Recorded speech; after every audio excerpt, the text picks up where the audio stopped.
जय श्री राम। मैं issue Harwani Hanumangarh town Rajasthan से रोज आपको गंगा दर्शन लाइव दिखाता हूँ। तत्पश्चात पंचांग सुनाता हूँ। तत्पश्चात स्कंद पुराण का अध्याय।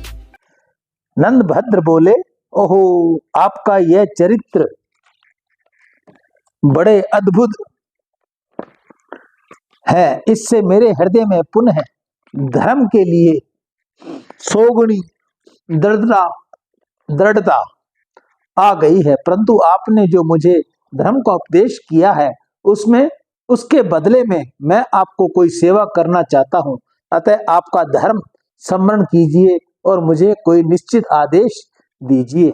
बालक ने कहा, नंद भद्र जी, मैं इस तीर्थ में 1 सप्ताह तक निराहार रहकर भगवान सूर्य के मंत्रों का जप करूंगा। तत्पश्चात शरीर त्याग दूंगा। इसके बाद आप बरकरिका तीर्थ में ले जाकर मेरे शरीर का दाह कर दीजिए और मेरी सब हड्डियां इसी तीर्थ में डाल दीजिएगा। इस बहुदक तीर्थ में जहां मैं प्राण त्याग करूंगा वहां मेरे नाम से भगवान सूर्य की स्थापना भी कर दीजिएगा। भगवान सविता सर्वश्रेष्ठ देवता है। द्विजों के तो वह सर्वस्व ही संपूर्ण वेदों और वेदांगों ने भगवान सूर्य की महिमा का गान किया है। आप भी सदा इस सूर्य भगवान का भजन और इस बहुतक कुंड का सेवन करते रहें।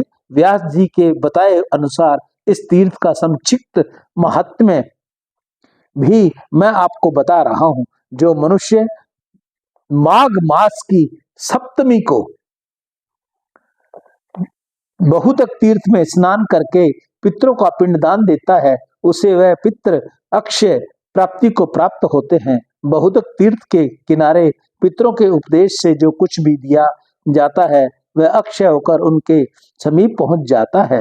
हे बहुतक कुंड में किया हुआ स्नान, दान, जप, होम, स्वाध्याय और पितृ तर्पण सब महान फल देने वाले होते हैं। नारद जी कहते हैं, यूं कहकर वह बालक मौन हो गया और बहुतक कुंड में स्नान करके पवित्र हो तटवती वृक्ष के नीचे बैठकर समय सूर्य मंत्रों का जप करने लगा। 7वीं रात्रि व्यतीत होने पर बालक ने प्राण त्याग दिए। फिर नंद भद्र ने बालक के कथना अनुसार ब्राह्मण द्वारा उसके शव का विधि पूर्ण दाह संस्कार करवाया। सूर्य मंत्र के जप में लगे हुए उस बालक जहां प्राण त्याग किए वह वहां नंद भद्र के बालादित्य के नाम से विख्यात भगवान सूर्य की प्रतिमा स्थापित की। जो बहुतक में स्नान करके बालादित्य का पूजन करता है उस पर भगवान सूर्य प्रसन्न होते हैं और वह मोक्ष का उपाय प्राप्त कर लेता है। तदंतर नंद भद्र ने भी दूसरी स्त्री से विवाह करके उसके गर्भ से अपने ही समान अनेक पुत्र उत्पन्न किए। वह सदा शिव तथा सूर्य की उपासना में लगे रहे। अंत में उन्होंने भगवान शिव का सारूप्य प्राप्त किया जिससे फिर वह संसार में लौटना नहीं होता। इस प्रकार सब महाकुंड बहुधक के नाम से विख्यात हुआ। जो श्रद्धापूर्ण इस तीर्थ के महत्व को सुनता है उस पर भगवान सूर्य प्रसन्न होते हैं तथा वह अपने हृदय में मोक्ष का चिंतन करते हैं, भाव सागर से मुक्त हो जाते हैं। महिसागर संगम तीर्थ की रक्षा करने वाले देवियों का परिचय। नारद जी कहते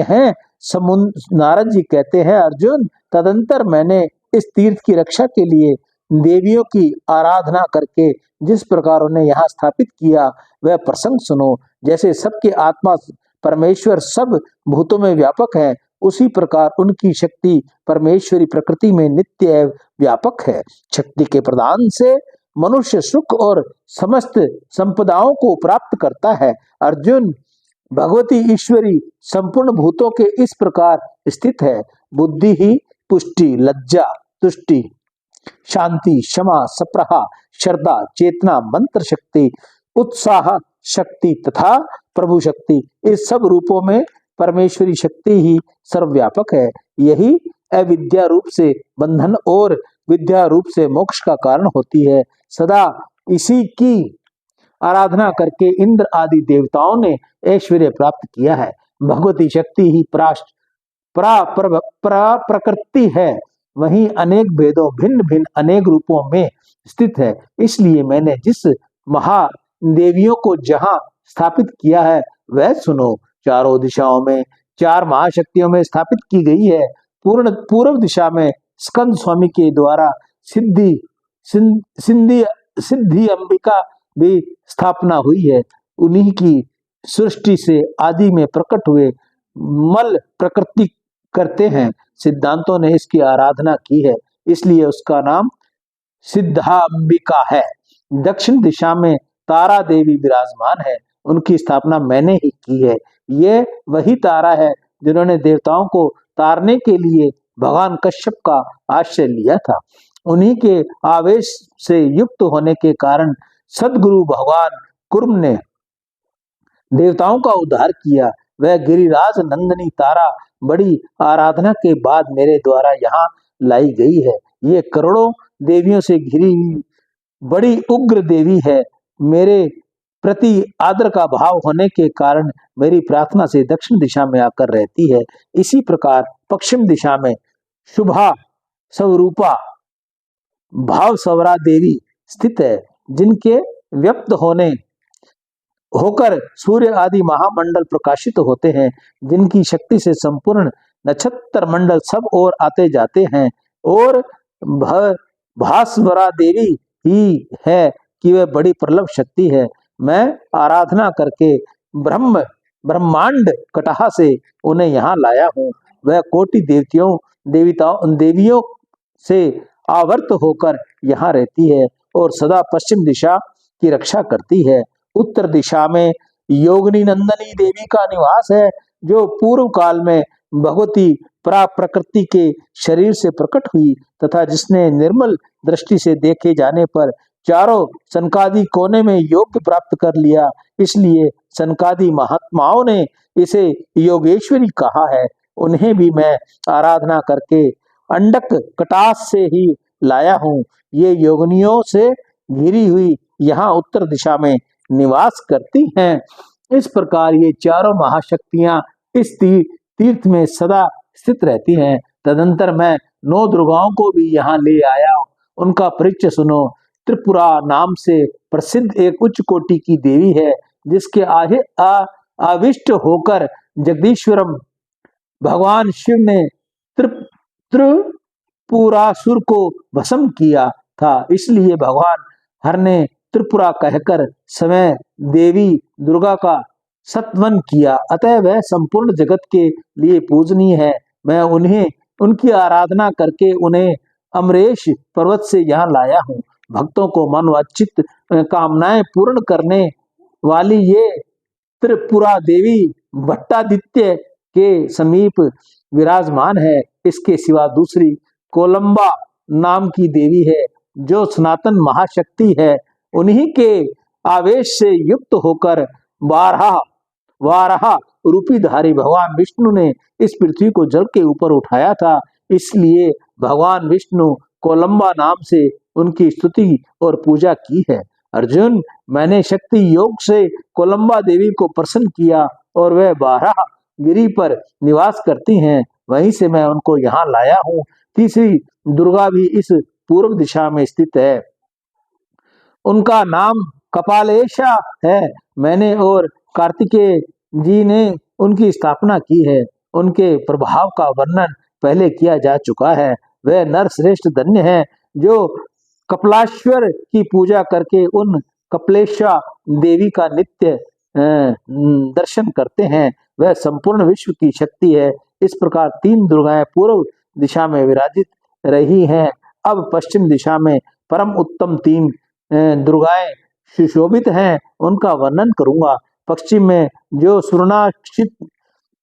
सुराक्षी देवी है, वह समस्त ब्रह्मांड का भली भांति पालन करने वाली है। मैंने बड़ी आराधना करके इस तीर्थ में उन्हें विराजमान किया है। जो उन्हें प्रणाम तथा भक्ति पूर्ण का पूजन करते हैं, वह 33 करोड़ देवियों के समादर के पात्र होते हैं। पश्चिम में दूसरी महादुर्गा चर्चिता भी निवास करती है।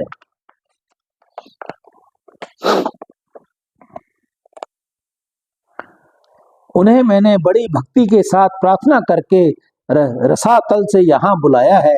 उसी दिशा में त्रैलोक्य विजया नाम की प्रसिद्ध तीसरी महादुर्गा भी निवास है, जिसकी आराधना करके मैं रोहिणी वल्लभ चंद्रभान के त्रिभुवन में विजय प्राप्त की थी। उनको भी मैं सोमलोक से लाया हूँ। वह पूजित होने पर सदा विजय देने वाली है। अब उत्तर दिशा में निवास करने वाली देवियों का परिचय सुनो। उत्तर में एक वीरा आदि 3 देवियां स्थित हैं। एक वीरा देवी पूजन तथा आराधना करने पर मनुष्य को उनकी समस्त अभीष्ट वस्तुओं का प्रदान करती है। अर्जुन, उन्हें मैं बड़ी आराधना के बाद ब्रह्मलोक से लाया हूँ। उनका नाम कीर्तन ही भी दुष्टों का विनाश करने वाला है। दूसरी हरि सिद्धि नाम वाली दुर्गा देवी है, जो बड़ी बलवती है। उन्हें मैं शाकोत्र नामक स्थान से आराधना करके लाया हूँ। जो लोग हरि सिद्धि की उपासना में तत्पर रहने वाले हैं, उनके पास डाकनी आदि नहीं जाती। तीसरी दुर्गा चंडिका देवी ईशान कोण में स्थित है। वह ही नवी दुर्गा है।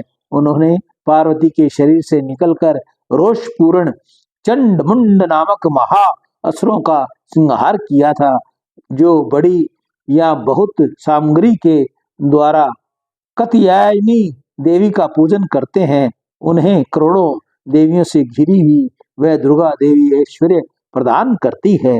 जो मनुष्य देवी को प्रणाम करता है, वह सब प्रकार से अरिष्टों से छुटकारा पा जाता है। सियावर राम जय जय राम, मेरे प्रभु राम जय जय राम। आज का यहाँ अध्याय पूरा हुआ। कल हम आपको सुनाएंगे उभय सोमनाथ के प्रादुर्भाव की कथा और कमठ के द्वारा गर्भवास तथा मानव शरीर की उत्पत्ति का वर्णन। ये कथा हम आपको कल सुनाएंगे। मैं ईशु हरवानी हनुमानगढ़ टाउन राजस्थान से रोज आपको गंगा दर्शन लाइव दिखाता हूँ व पंचांग सुनाता हूँ। मेरी आप सभी से प्रार्थना, गंगा दर्शन लाइव जो आप देखते हो, कृपया उसे पूर्ण लास्ट तक वीडियो को देखा करो, ताकि पंचांग की कोई बात रह न जाए, ताकि आपको बार बार मुझे फोन न करना पड़े और मुझे भी कोई परेशानी न हो। पहले गंगा दर्शन पूर्ण सुन लिया करो, फिर कोई पंचांग की बात पूछने वाली हो तो आप पूछ सकते हो। राम